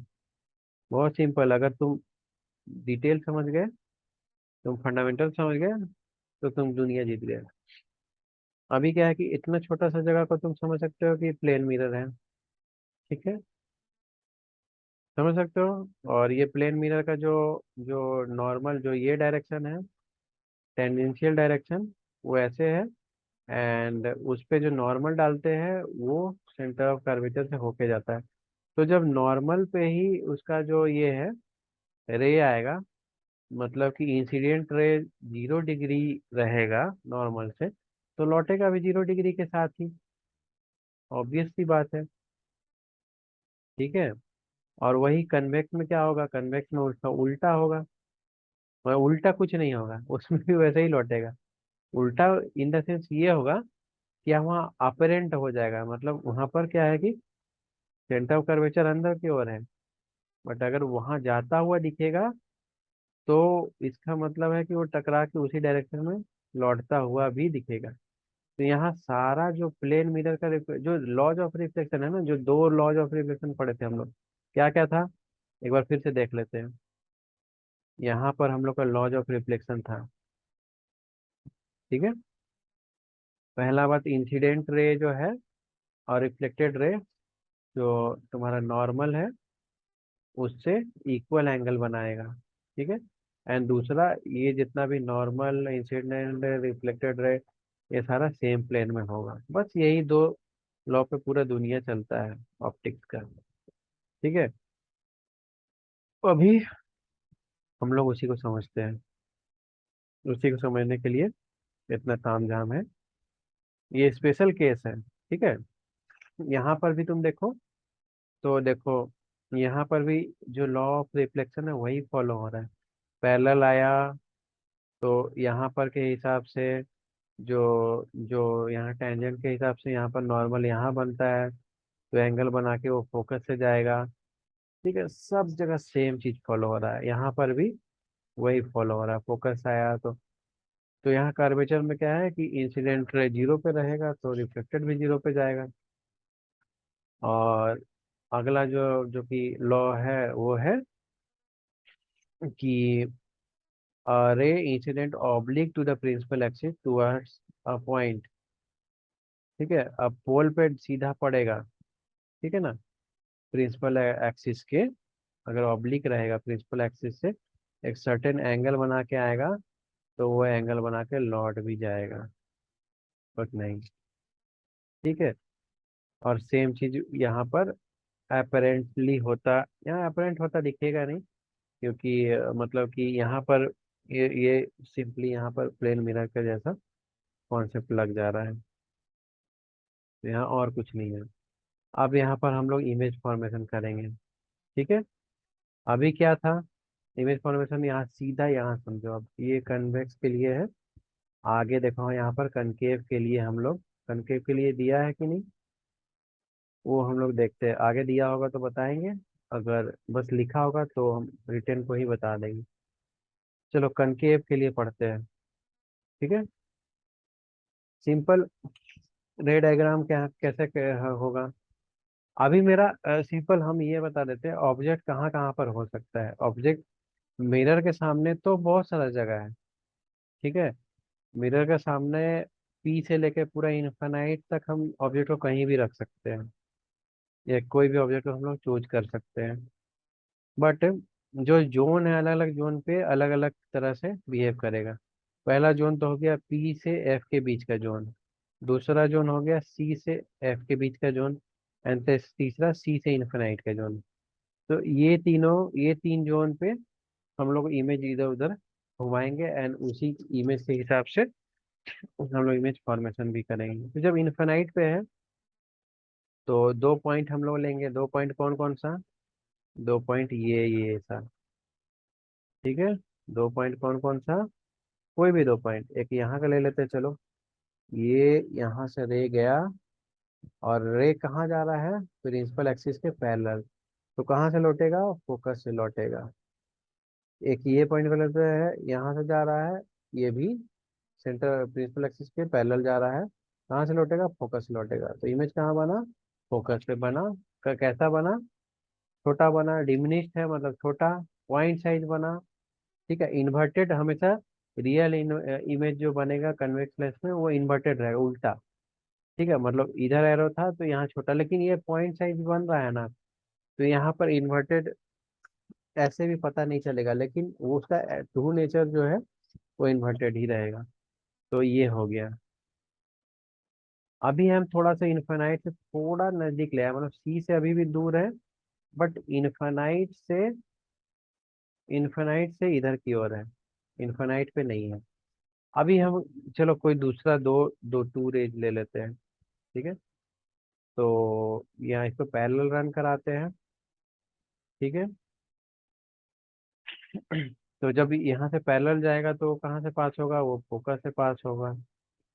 ठीक है, एंड दूसरा हम पार करा देते हैं सी से, तो सी से जा रहा है, तो कहाँ से लौटेगा, सी से ही लौटेगा। तो इमेज कहाँ बनेगा, जहाँ पर दो टू जो रे है इंटरसेक्ट कर रहा है, यहाँ पर। ठीक है, तो इमेज इस जगह बनेगा। और इमेज किस तरह का होगा, पहला बात तो रियल बन रहा है क्योंकि एक्चुअल रे इंटरसेक्शन से बन रहा है। दूसरा, उल्टा बन रहा है मतलब इन्वर्टेड बन रहा है, छोटा बन रहा है, डिमिनिश हो रहा है। यहाँ पर हाईली डिमिनिश्ड होता है, मतलब इनफाइनाइट, बहुत बड़ा इमेज बहुत पॉइंट साइज बनेगा तो क्या बोलेंगे उसको, हाईली डिमिनिश्ड बोलेंगे। यहाँ डिमिनिश्ड हो रहा है। ठीक है, लेकिन रियल है। अभी अगला एग्जांपल देखते हैं, और चलो ऑब्जेक्ट को हम सी पे लाके खड़ा कर दिए, चलो रे रे ट्रेसिंग कर लेते हैं। एक पैरेलल लगा देते हैं, तो पैरेलल फोकस होके निकल गया, एंड एक एक फोकस से ही पार कर देते हैं तो वो पैरेलल होके निकल जाएगा। ठीक है, तो इफेक्टिवली कहाँ पर बनेगा, यहाँ पर बनेगा जहाँ पर इंटरसेक्ट कर रहा है। एंड वो कैसा होगा, वो होगा, पहला बात तो इन्वर्टेड है, उल्टा है ना, इक्वल साइज का है, मैग्निफिकेशन नहीं हो रहा है, डिमिनिश नहीं है, सेम साइज का है, और इन्वर्टेड है, एंड सेंटर ऑफ कर्वेचर पे है। बस, अब इसको और नजदीक ले आते हैं, सेंटर ऑफ कर्वेचर और फोकस के बीच वाले जोन पे ले आए। अब क्या है ये, अब छोटा बनेगा, मतलब ये छोटा ऑब्जेक्ट ऑब्जेक्ट है। ठीक है, अब इसको, पहला बात तो इससे पैरेलल ले जाते हैं, पैरेलल ले जाने से क्या है, पैरेलल ले जाने से हमेशा फोकस से पार करना करेगा रे, एंड दूसरा सेंटर ऑफ कर्वेचर से पार करवाते हैं। तो ये कहाँ बन गया, ये सेंटर ऑफ कर्वेचर के पीछे बन गया। ठीक है। तो पीछे बनने से क्या है, ये ओरिजिनल इमेज से बड़ा है, मैग्नीफाइड है, ठीक है, इनलार्ज है, इन्वर्टेड है, रियल है, और सी और इन्फिनिटी के बीच में है, मतलब सी के बियॉन्ड है। और हमेशा याद रखना, अगर ये ऑब्जेक्ट होता तो उसका इमेज ये होता, और ये इमेज है तो उसका ऑब्जेक्ट ये है। हमेशा एक दूसरा का ऑब्जेक्ट और इमेज होता है, वो हमेशा विपरीत होता है। अभी यहाँ पर फोकस पे रख दिया जाए तो क्या होगा, इन्फिनाइट में बन जाएगा। किस तरह से बनेगा, पहला जो रे है उसको तुम फोकस से पार करा दो, मतलब पैरेलल ले जाओ तो फोकस पे पार करेगा, तो इधर से ऐसे चल गया, और दूसरा तुम सेंटर ऑफ कर्वेचर के थ्रू ले जाओ तो ऐसे चल जाएगा। तो रे हमेशा पैरेलल होगा और कभी वो लोग मिलेगा ही नहीं। तो इमेज को हम लोग क्या बोलेंगे, इन्फिनाइटी, इन्फिनिट पे बना, इन्वर्टेड पे बना ना, हाईली मैग्नीफाइड बना। ठीक है। अब यहाँ पर क्या है, यहाँ फोकस और पी के बीच हो गया। तो यहाँ पर का रे ट्रेसिंग देखना, यहाँ पर का रे डाइवर्ज हो जाएगा। ठीक है, यहाँ से देखो, एक सेंटर ऑफ कर्वेचर से पास करा दो, और एक ये ऑब्लिक रिफ्लेक्शन करा दो। ठीक है, ऑब्लिक रिफ्लेक्शन करा दिया, तो क्या हो गया, एक रे इधर की ओर जा रहा है, एक रे इधर की ओर जा रहा है, तो इन्फिनाइट में भी जाके ये मिलने वाला नहीं है। ये ओनली इधर की तरफ वर्चुअली मिल सकता है। तो यहाँ पर मिरर के पीछे बनेगा ये, मैग्नीफाइड जरूर होगा और इन्वर्टेड नहीं होगा, इरेक्ट होगा, लेकिन ये वर्चुअल होगा। ठीक है, ये है कनकेव मिरर का जो भी है रे ट्रेसिंग। ठीक है। अभी एक्टिविटी है। ठीक है, अभी इसमें क्या है कि पहला बार वो नीट डायग्राम बोल रहा है, इस position object shown in table one. Same चीज को तुम टेबल वन में जो है उस चीज को तुम ड्रॉ करो। You may take any two red mentioned in the previous section locating the image. Compare the your diagram for those images 10.7। ठीक है, डिस्क्राइब नेचर पोजीशन, मतलब जो चीज ऑलरेडी यहाँ पर दिखाया हुआ है तुम यहाँ पर खुद से बना के देखो, तभी तुमको प्रैक्टिस होगा, याद हो पाएगा, एंड परीक्षा में एग्जाम में तुम लिख पाओगे, इस चीज को बना पाओगे, क्योंकि एक ना एक रे ट्रेसिंग तो पूछेगा। ये आता है, और ये ऑब्जेक्ट का कहाँ पर पोजीशन है बताएगा, हम तुमको रे ट्रेस करके कहाँ पर इमेज फॉर्म हो रहा है, उसका क्या प्रॉपर्टी है ये बताना पड़ेगा। Use of concave mirror. ठीक है, कनकेव मिरर जो है वो, मतलब कि कनकेव मिरर हम क्या बोले कि दोनों, अगर पॉलिशिंग किधर किए हैं, अगर अंदर की तरफ किए तो वो कनकेव मिरर, मतलब जो है बाहर की तरफ किए, मतलब अंदर की तरफ जो पार्ट है वो रिफ्लेक्टिंग सरफेस है तो कनकेव मिरर होगा, और उसका उल्टा कर दिए तो कन्वेक्स हो जाएगा। तो जो कनकेव मिरर है वो कहाँ कहाँ यूज होता है, वो देखना टॉर्च में जो पीछे का रिफ्लेक्टर लगा होता है, जैसे गड्ढा जैसा। ठीक है, टॉर्च में, बाइक का, कार का जो हेडलाइट रहता है उसमें रहता है। ठीक है, और बहुत जगह, मतलब कि इस तरह का जहाँ भी जो लाइट है उसको फोकस करने का जगह है, या मतलब कि कार में, कार का जो लाइट होता है, या टॉर्च का जो लाइट होता है, टॉर्च में यहाँ पर इस तरह कन्वेक्स एक मिरर रहता है, और वहाँ पर यहाँ पर इसका बल्ब रहेगा। ऐसा रखने से क्या होगा, अगर हम फोकस में बल्ब रखेंगे तो लाइट क्या होगा, लाइट इन्फिनाइट पे बजा के इस तरह से पैरेलल रे हो जाएगा। तो उससे क्या होगा कि बहुत दूर तक लाइट रिफ्लेक्ट करेगा, बहुत दूर तक लाइट मेरा जाएगा बिना स्कैटर्ड हुए। फिर हम लोग यूज करते हैं। ठीक है। तो और डेंटिस्ट यूज करते हैं, और कन के, और ये सब अगर जहाँ भी तुमको, जैसे सेविंग मिरर हो गया, ठीक है, अलग अलग यूज है यहाँ पर, यूज यहाँ पर देख लेना। डेंटिस्ट लोग कनकेव मिरर यूज करते हैं। ठीक है, large concave mirrors are use to concentrate sunlight, produce heat और सोलर फर्नेस। बहुत जगह हीट जमा करने के लिए ना, जिस तरह से तुम पेपर पे आग लगाए उसी तरह से बहुत जगह इवन लोग बिजली भी पैदा करते हैं उस तरह से जमा करके। ठीक है। तो बहुत सारा एप्लीकेशन है। Image form by convex mirror. अभी कन्वेक्स मिरर से इमेज किस तरह से फॉर्म होता है? कन्वेक्स मिरर से जो है, यहाँ पर कन्वेक्स मिरर का फॉर्मेशन का, कन्वेक्स मिरर का फॉर्मेशन यहाँ पर ज़्यादा प्लेसेस का नहीं बताया है। ठीक है। क्योंकि कन्वेक्स मिरर का जो फॉर्मेशन है वो ज़्यादा वैरायटी का होता नहीं है सर। तो अभी क्या है कि दो पोजीशन ही हम लोग स्टडी करेंगे। ठीक है।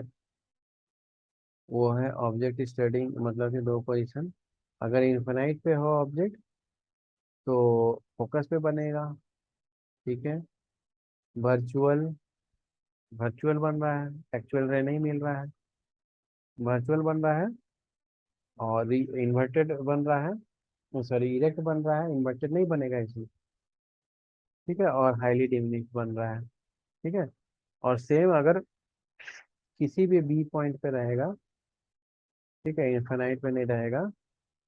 ठीक है, बस इन्फिनाइट पे नहीं रहेगा, किसी भी बी पॉइंट पे बनेगा तो वो सी और एफ के बीच में, मतलब एफ और पी के बीच में वो बनेगा, अदरवाइज एफ पे बनेगा। मतलब कन्वेक्स लेंस में हमेशा, कन्वेक्स मिरर पे हमेशा ये जो है ना, पी और एफ के बीच में ही इमेज फॉर्मेशन होगा। ठीक है। तो ये कन्वेक्स लेंस का छोटा सा कहानी है। और ये हमेशा वर्चुअल इरेक्ट रहेगा। और यही दो केस आता है कन्वेक्स मिरर का, इसीलिए दो केस बताया हुआ है। और अलग तरह का इमेज फॉर्मेशन इसमें होता ही नहीं है। और इसका यूज क्या है? ठीक है। यूज बहुत जगह है, देखा होगा कि कॉर्नर पे इस तरह से बड़ा सा कहीं चौराहा या कुछ इस तरह से है, पार्किंग वगैरह में इस तरह का यूज होता है। ठीक है। जो गाड़ी का जो जो ORVM होता है, जो पीछे देखने वाला मिरर होता है, जो बाइक में जो मिरर लगा रहता है, वो सारा कन्वेक्स रहता है। कन्वेक्स रहने से क्या फायदा है? दूर में जो ऑब्जेक्ट है वो छोटा दिखेगा। ठीक है। जो ऑब्जेक्ट है वो छोटा दिखेगा और पास दिखेगा। ठीक है। तो मतलब छोटा सा मिरर में बहुत सारा चीज समा जाएगा, इसीलिए हम लोग कन्वेक्स लगाते हैं। जो भी दूर का चीज है वो पहला बात तो पास दिखेगा एंड छोटा दिखेगा, मतलब बहुत सारा चीज उसमें दिखेगा जो पीछे रहेगा छोटा सा मिरर में। तो इसीलिए कन्वेक्स मिरर लगाते हैं। अब ये एक एक्टिविटी है, तुम कर सकते हो। ठीक है।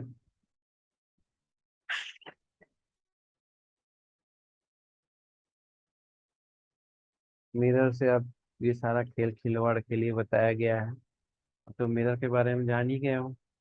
तो अब कन्वेक्स मिरर से तुमको कुछ करने के लिए बोला गया है। ठीक है। टॉल बिल्डिंग को तुम जो है छोटा करके कन्वेक्स मिरर में देख सकते हो। ठीक है। यहाँ लिखा है कि जो आगरा फोर्ट है, ताजमहल है, उसमें भी इस तरह कन्वेक्स मिरर फिट है। ठीक है। वो बहुत जगह तुम देखे होंगे, जो आजकल जो सोसाइटी होता है, ठीक है, फ्लैट वगैरह, वहाँ पर पार्किंग बेसमेंट में इस तरह का आजकल लोग लगाते हैं। और कन्वेक्स मिरर का यूज यही सब यहाँ पर लिखा हुआ है। तो यहाँ पर define principal focus of convex mirror जो है, जो कन्वेक्स मिरर का जो प्रिंसिपल फोकस किधर होता है, कन्वेक्स मिरर का, कनकेव मिरर का जो प्रिंसिपल फोकस वो पॉइंट होता है जहाँ पर इन्फिनाइट से आने वाला रे मीट करता है। Means convex the focus, the principal focus of a convex mirror is that point where the image from infinite object located at infinity forms. ठीक है। ये उसका आंसर हो गया। The radius of curvature of spherical mirror is 20 centimeter. What is the focal length? Radius curvature 20 centimetre है, focal length कितना होगा? Small aperture mirror में ही का ही यहाँ पर सिर्फ बात हो रहा है, हम शुरू में ही बता दिया था तुमको। तो क्या है कि यहाँ पर 20 सेंटीमीटर है तो उसका हाफ होगा, 10 centimetre. Answer. Name the mirror that can give an erect, enlarged image of object. ठीक है, इरेक्ट और इनलार्ज इमेज ऑब्जेक्ट का कौन सा मिरर देगा? ठीक है, name a mirror that can give an erect and enlarge image of object. ठीक है,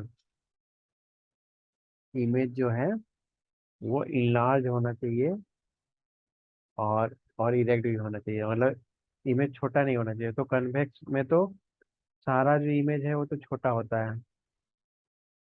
ठीक है, कहीं भी तो इनलार्ज नहीं होता है, हमेशा डिमिनिश होता है। तो यानी कन्वेक्स में ही हमको देखना पड़ेगा। कन्वेक्स में एक एग्जांपल है, जब एफ और पी के बीच में रहता है, यही एक एग्जांपल है। जब ये पोजीशन पे रहता है तभी इरेक्ट और इनलार्ज बनता है, वर्चुअल के केस में। ठीक है, तो इस इस पोजीशन में जब एफ और बी के बीच में होगा तभी ये चीज वैलिड है। ठीक है, तो उसका आंसर यही है, कन्वेक्स मिरर इसका आंसर है। Why do you prefer convex mirror as a rear view में? रियर व्यू मिरर में क्या, we prefer convex mirror as a rear view mirror because number one, it forms, uh, it shows the the vehicles that are the vehicle which are large as small and near. Okay, those vehicle which are coming from behind, it shows as it shows uh, as near, and also it as small, so that the entire vehicle that is coming from the behind, we will be able to see that। तो इसका answer यही होगा। ठीक है, इसीलिए हम लोग use करते हैं। अब ये जो है sign convention for reflection of spherical mirror. ठीक है, तो ये सारा साइन कन्वेंशन है। ठीक है,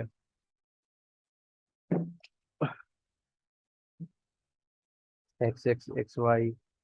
ठीक है, पोल एक्स एंड वाई ये सब जो है कहाँ पर डिस्टेंस नेगेटिव होगा पॉजिटिव होगा।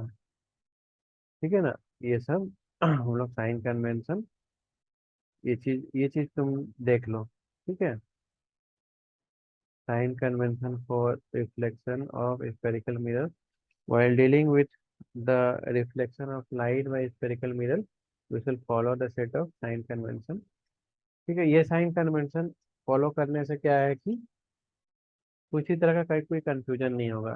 तुम कौन सा रे को किधर ले रहे हो, पॉजिटिव ले रहे हो, किधर से कौन सा डिस्टेंस पॉजिटिव या नेगेटिव मेजर कर रहे हो, ये सब तुम्हारा और मतलब हर कोई का, कोई दूसरे स्टूडेंट का, हर कोई का सेम ही होगा। तो ये सब साइन कन्वेंशन याद रखना। The object is always placed to the left of the mirror. This implies that the light from object fall on the mirror from left hand side। ठीक है, all distance parallel to the principal axis are measured from the pole of the mirror। हमेशा पोल से होगा। all distance is measured to the right of the origin along x। ठीक है, ये सारा minus जो पॉजिटिव नेगेटिव वगैरह है, ठीक है, प्रिंसिपल एक्सिस से किधर और ये जो है ये वाई एक्सिस में कौन सा, यहाँ पर साइन कन्वेंशन जो इतना बताया हुआ है तो इस डायग्राम से तुम सिंपली याद रख लो। ठीक है, अब यहाँ कार्टेशियन कोऑर्डिनेट ये मानने बोला है इस तरह से। कार्टेशियन कोऑर्डिनेट में क्या होता था, एक्स वाई प्लेन होता था ऐसे। ठीक है, अब यहाँ पर क्या होता था, ये वाला वाई होता था, ये एक्स होता था, है ना। अब इसमें क्या होता था, इसमें क्या होता था कि ये जो पॉइंट ये है इधर एक्स पॉजिटिव। ठीक है, ये ऊपर का जो है, ये ऊपर वाई पॉजिटिव। ठीक है, नीचे वाई नेगेटिव और इधर एक्स नेगेटिव। बस यही सारा कार्टेशियन कोऑर्डिनेट सिस्टम में। साइन कन्वेंशन पे भी क्वेश्चन आता है। ये यहाँ पर जितना पॉइंट है उसको याद करके लिख देना। याद नहीं होता, ये डायग्राम तुम देख के बस इतना तुम याद रखना एक मिरर ऐसे बनाना है, यहाँ पर एक कार्टेशियन कोऑर्डिनेट सिस्टम बना लेना एक सौ का। और तुमको याद ही है पॉजिटिव नेगेटिव किधर लेते हैं, एंड उसी से तुम लिख देना इंग्लिश में। तो बस यही है। अब मिरर फार्मूला एंड मैग्निफिकेशन, ये हम लोग देखते हैं कि मैग्निफिकेशन का क्या फार्मूला है। ठीक है। तो देखो, डिस्टेंस ऑफ द ऑब्जेक्ट है, उसको यू बोलते हैं। ठीक है, डिस्टेंस कहाँ से, distance of the image from the pole of the mirror is called distance, distance, image distance V. ठीक है। तो पोल से ऑब्जेक्ट तक का डिस्टेंस यू कहलाता है, पोल से और इमेज का जो डिस्टेंस है वो वी कहलाता है। ठीक है। तो और फोकल लेंथ अगर तुम्हारा एफ है, तो फिर ये तुम्हारा मिरर फॉर्मूला बन गया। ये तुम्हारा जो है मिरर फॉर्मूला है, ये हमेशा सेटिस्फाई होगा, एंड इसी हिसाब से तुम्हारा इमेज फॉर्म होता है। तुमको एक मतलब कि तुमको डिस्टेंस ऑफ इमेज पूछ सकता है, डिस्टेंस ऑफ ऑब्जेक्ट पूछ सकता है, डिस्टेंस फोकल लेंथ पूछ सकता है, कोई भी चीज़ पूछ देगा, एंड कोई दो चीज़ का तुमको वैल्यू दिया रहेगा। तो तुम इस इक्वेशन को सॉल्व करके निकाल लेना। ठीक है। बस यही मिरर फार्मूला का क्वेश्चन आएगा। एंड ये मिरर फार्मूला ये हमेशा काम करता है स्फेरिकल मिरर के केस में। और जो मैग्निफिकेशन है क्या है, basically height of image divided by height of object. ठीक है। मतलब कि अगर दोनों बराबर होगा, ठीक है, हमेशा इमेज जो हाइट है उसके कंपैरिजन में हाइट ऑफ ऑब्जेक्ट कितना था। ठीक है। इमेज जो फॉर्म हो रहा है उसके कंपैरिजन में ओरिजिनल हाइट ऑफ ऑब्जेक्ट को मैग्निफिकेशन बोलते हैं। मतलब अगर इमेज बड़ा होगा ऑब्जेक्ट से, तो मैग्नी मैग्नी एम का वैल्यू वन से ज़्यादा होगा, और अगर ऑब्जेक्ट बड़ा होगा इमेज से तो एम का वैल्यू वन से कम होगा, अगर दोनों इक्वल होगा तो वन हो जाएगा। बस यही है इसका। ठीक है। और मैग्निफिकेशन, मैग्निफिकेशन को इस तरह से भी तुम लिख सकते हो, height of image by height of object, या नहीं तो minus V by U. Height of object height of image में भी नहीं दिया रहे, बट वी और यू दिया रहे, मतलब distance of image and distance of object. ठीक है। तो ये दोनों ऐसा हो सकता है कि दिया रहे, और तुमको इस फॉर्मूला से भी तुम निकाल सकते हो सीधा सीधा। ठीक है। हाँ, इसमें साइन कन्वेंशन का हमेशा याद रखना। माइनस प्लस जो किधर है क्या है, ये चीज तुम गड़बड़ मत करना।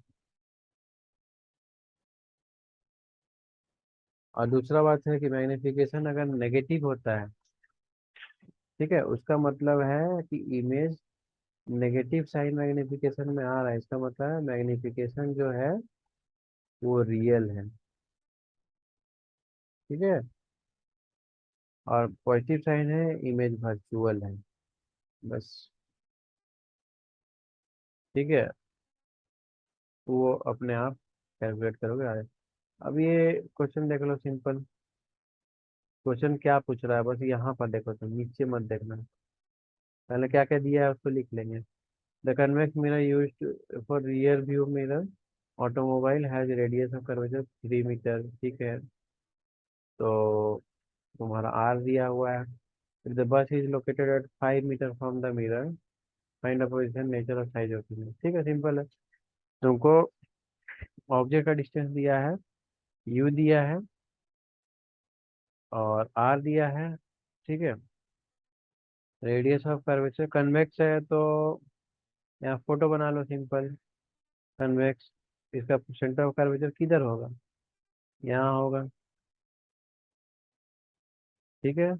तो इधर के कार्टेशियन कोऑर्डिनेट में क्या है, इधर जो है हम लोग इधर ये पार्ट पॉजिटिव रहता है, एक्स।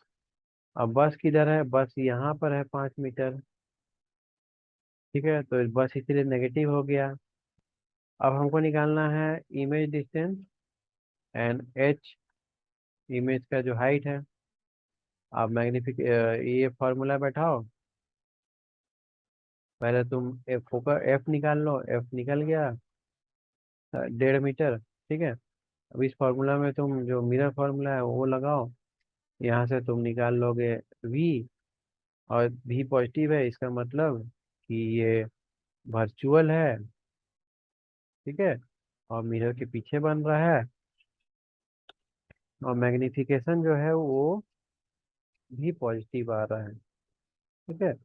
इसका मतलब है इरेक्ट है और स्मॉल है साइज, ठीक है। तो इस तरह से तुम अगला एक्सरसाइज भी कर लोगे, ठीक है। अब रिफ्लेक्शन ऑफ लाइट, ये अलग टॉपिक है, हम इसको पार्ट 2 में कवर करेंगे। पहले पार्ट 1 पे जो है तुम लोग फीडबैक दो कि और किस तरह से क्या बताना चाहिए, ठीक है। काफ़ी डिटेल में भी बताया जा सकता है, लेकिन तुम्हारा 10th क्लास के स्कोप से बाहर का चीज़ है, ठीक है। बहुत सारा चीज़, लाइट ऐसा टॉपिक है कि वो तुम कितना भी पढ़ते जाओ, आज भी हम लोग को लाइट के इलेक्ट्रोमैग्नेटिक स्पेक्ट्रम और ये सब चीज़ के बारे में हम लोग को आज भी पूरा तरह से नॉलेज नहीं है। यूनिवर्स के बारे में बहुत सारा चीज़ आज भी सीक्रेट है।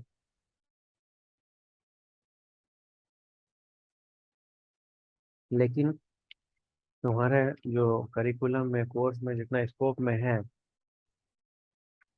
ठीक है, उतना पहले जानोगे तभी आगे का तुम जान पाओगे, क्योंकि आगे वाला चीज़ और कॉम्प्लिकेटेड है समझने के लिए। यहाँ सिंपल स्ट्रेट लाइन और ये सब था, तो यहाँ पर तुमको ज़्यादा कोई परेशानी नहीं है, और सिंपल एक दो फार्मूला से तुम सारा चीज़ निकाल लेते हो, तो बस यही है, ठीक है।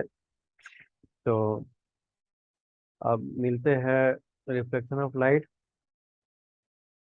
तो चैनल को लाइक करो, वीडियो को देखो, कमेंट करो, क्वेश्चन पूछो, ठीक है। क्वेश्चन, कॉन्सेप्चुअल क्वेश्चन मेरे से पूछो, मैं अगले वीडियो में आंसर करूंगा, ठीक है।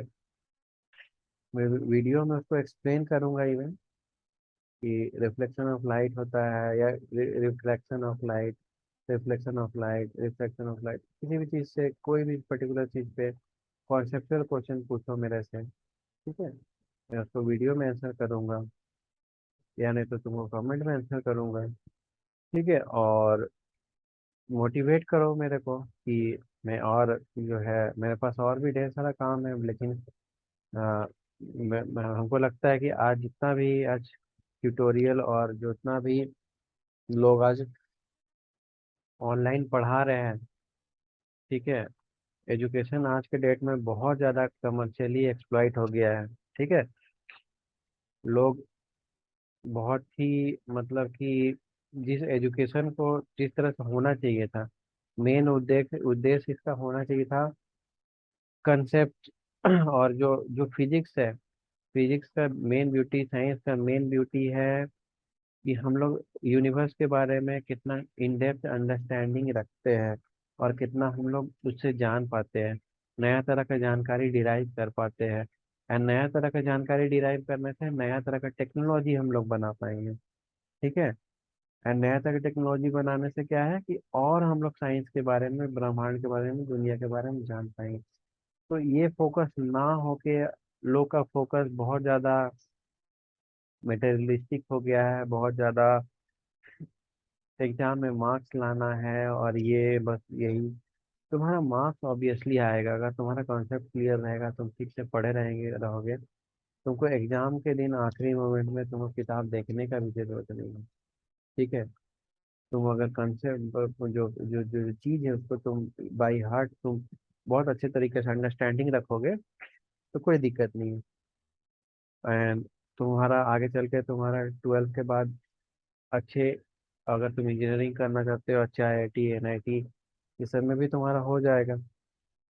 तो तुम्हारा कंसेप्चुअल अंडरस्टैंडिंग बहुत मैटर करता है, जो कि आज के जितने भी ट्यूटर हैं, जितने भी मैं देखता हूँ ऑनलाइन, बहुत सारे आजकल लोग एजुकेशन दे रहे हैं, कुछ यूट्यूब पे भी है, कुछ अदर प्लेटफॉर्म्स में भी अपना अ, ये सब दे रहे हैं, बट स्टिल कंसेप्चुअल अंडरस्टैंडिंग को, जो एजुकेशन का और साइंस का जो मेन उद्देश्य है, उसको फोकस में रख के बहुत कम ही लोग पढ़ा रहे हैं, ठीक है। बहुत ज़्यादा क्वेश्चन इस तरह से आता है, इस तरह से सॉल्व कर लो और बात खत्म और भूल जाओ। ठीक है, ये एजुकेशन का असली उद्देश्य होना नहीं चाहिए। ठीक है, तो हम लोग मिलते हैं नेक्स्ट वीडियो में, जिसमें हम लोग रिफ्लेक्शन पढ़ेंगे और ये चैप्टर का पार्ट 2 पढ़ेंगे। तो मेरे को कमेंट में सारा तुम इन्फॉर्म करो। और अगर जैसा तुम लोग बोलो, तुम लोग चाहोगे तो वीडियो को मैं इंग्लिश में भी ला सकता हूँ। ठीक है, क्योंकि इंडिया के सारे बच्चे हिंदी नहीं जानते, साउथ इंडिया खास करके। और जो बाहर से भी अगर कोई बच्चे देखते हैं बियॉन्ड इंडिया, साइंस तो साइंस है। ठीक है, वो ह्यूमन बीइंग के लिए नहीं, वो एनिमल पे भी या किसी भी चीज़ पे, किसी भी ऑब्जेक्ट पे वो इक्वली अप्लाई करेगा। ठीक है, जिसको भी सीखने का इच्छा हो। ठीक है, अगर डिमांड होता है तो मैं ये सारे वीडियो को इंग्लिश और हिंदी दोनों में बनाऊंगा। तो मेरे चैनल को सब्सक्राइब करो, कमेंट करो, लाइक करो, प्यार दो। अगर प्यार दोगे, प्रमोट करोगे, सपोर्ट करोगे, तो डेफिनेटली और अच्छे अच्छे वीडियो आएंगे। एंड ना सिर्फ 9th और 10th का, आगे का भी 11th 12th इंजीनियरिंग का भी। ठीक है, वीडियो आएगा educational, and not just book book से रिलेटेड या टेक्स्ट बुक से related, in general knowledge wise, scientific knowledge से रिलेटेड, साइंस से रिलेटेड भी मैं वीडियो बना सकता हूँ। सो मिलते हैं नेक्स्ट वीडियो में। शेयर करो, लाइक करो, सब्सक्राइब करो, जो भी चीज़ यूट्यूब में होता है करो, सो दैट मेरे को मोटिवेशन मिले आगे और वीडियो बनाने का। तो मिलते हैं।